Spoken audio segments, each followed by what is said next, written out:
1914. La Première Guerre mondiale éclate et sur le champ de bataille, les soldats commencent à perdre espoir.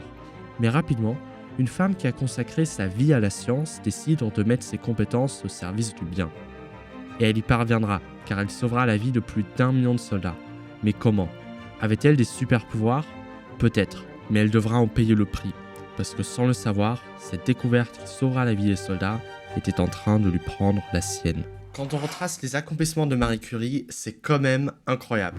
Marie Curie est la première femme à avoir reçu un prix Nobel. Elle est aussi la première personne à en avoir reçu 2. Et la première personne à les avoir reçus dans 2 domaines différents. Mais comment a-t-elle fait pour forcer le destin dans un monde où les femmes n'étaient pas acceptées dans la science ?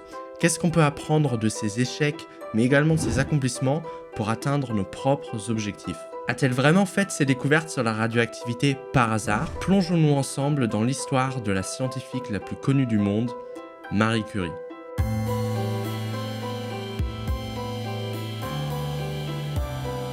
Marie Curie, qui s'appelait à l'époque Maria Salomina Sklodowska, naît le 7 novembre 1867 à Varsovie, en Pologne. Elle est la petite dernière d'une famille de 5 enfants. Sa mère, institutrice, et son père, professeur de mathématiques, ont très tôt poussé leurs enfants dans les études. Mais il y a un hic. Non, en fait il y en a même 2. Marie Curie, étant une femme, n'a pas le droit d'étudier à l'université en Pologne, alors même qu'elle a excellé dans ses études et qu'elle a eu de la note maximale dans presque tous les examens. Il fallait donc trouver un moyen d'étudier à l'étranger, et pour Marie, la meilleure solution était d'aller à Paris. Mais c'est là que notre deuxième problème rentre en jeu.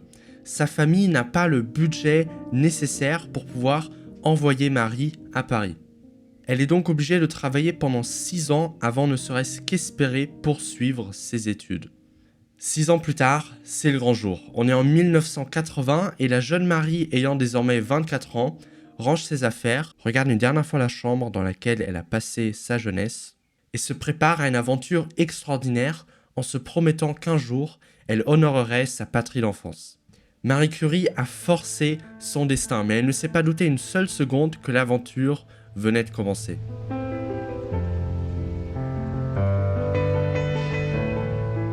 Paris, 1880. La Tour Eiffel vient d'être inaugurée et cette ville n'était semblable à aucune autre dans le monde, surtout en matière de découverte scientifique. À l'instar de Florence pour Léonard de Vinci, Paris était la ville parfaite pour stimuler le génie de Marie. Elle a su se placer au bon endroit au bon moment. Et il y a une leçon importante à en retenir. Notre environnement a une influence énorme sur notre ambition. Donc si vous avez l'occasion de vous rendre dans un lieu propice à la réalisation de votre vocation ou de vos objectifs, faites-le. Et justement, en étudiant la physique à la faculté des sciences de Paris, elle a su s'entourer de personnes aussi fascinantes que talentueuses, comme Gabriel Lippmann, qui recevra lui aussi un prix Nobel dans le futur, ou encore Henri Poincaré, l'un des meilleurs mathématiciens de l'époque. Mais c'est bien elle qui finira première de sa classe, et en vue de son génie, on l'autorisera à faire des recherches sur le magnétisme.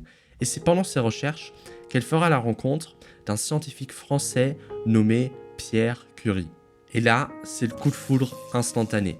Quelques années plus tard, Marie décide de passer son doctorat en physique et elle va donc, avec Pierre, maintenant devenu son mari, étudier les propriétés étonnantes de l'uranium. Mais pourquoi avoir choisi d'étudier l'uranium ? Il y a 2 principales raisons à cela. 1. Marie n'avait pas de concurrence, car tous les scientifiques de l'époque étaient focalisés sur une autre découverte qui allait changer le cours de l'histoire, les rayons X. 2.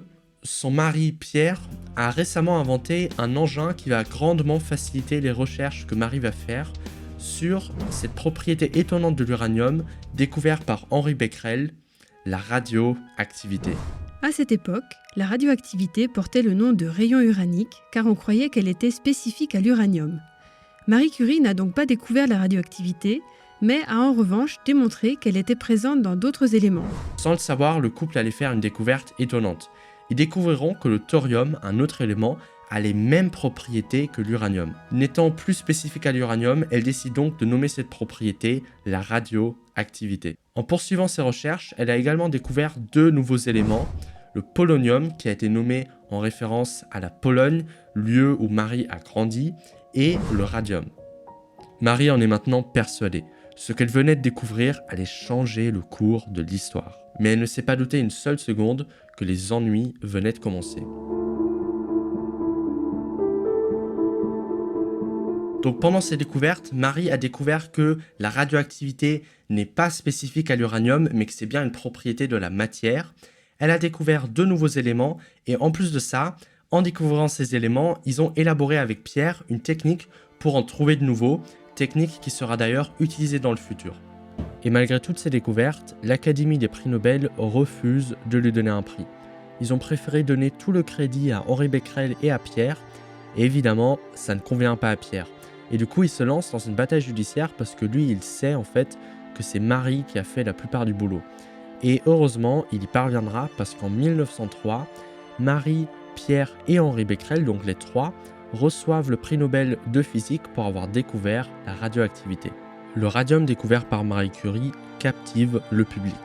Il sera utilisé dans de divers produits comme les dentifrices ou les crèmes beauté.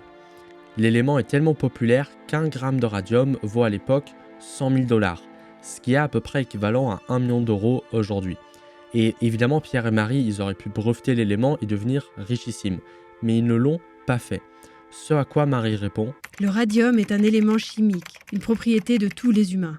Mais un événement tragique va perturber le couple. Pierre meurt d'un accident se faisant écraser par une calèche qui fonce droit sur lui. Et même si Marie recevra en 2011 un autre prix Nobel, elle ne s'en remet toujours pas. Marie traverse à ce moment-là une sombre période de sa vie. Et les choses ne vont pas en s'arrangeant, car en 1914, la Première Guerre mondiale éclate. Elle se sent alors obligée d'aider en retour les soldats qui, comme elle, n'étaient pas considérés. Elle avait déjà étudié les rayons X par le passé, et elle est déterminée à utiliser ces technologies pour faciliter l'opération des soldats touchés sur le champ de bataille. On estime qu'elle aura sauvé la vie de plus d'1 million de soldats grâce à son initiative. Mais dû à une trop forte exposition à la radioactivité au cours de sa vie, elle meurt 20 ans plus tard, le 4 juillet 1934, à l'âge de 66 ans. Elle est donc enterrée dans un cimetière à Sceaux, où elle s'est mariée avec Pierre. Alors je n'ai pas pu parler de tout ce qu'elle a pu découvrir au long de sa vie, mais à votre avis, en vue de la considération des femmes à l'époque, combien d'entre elles ont été oubliées ?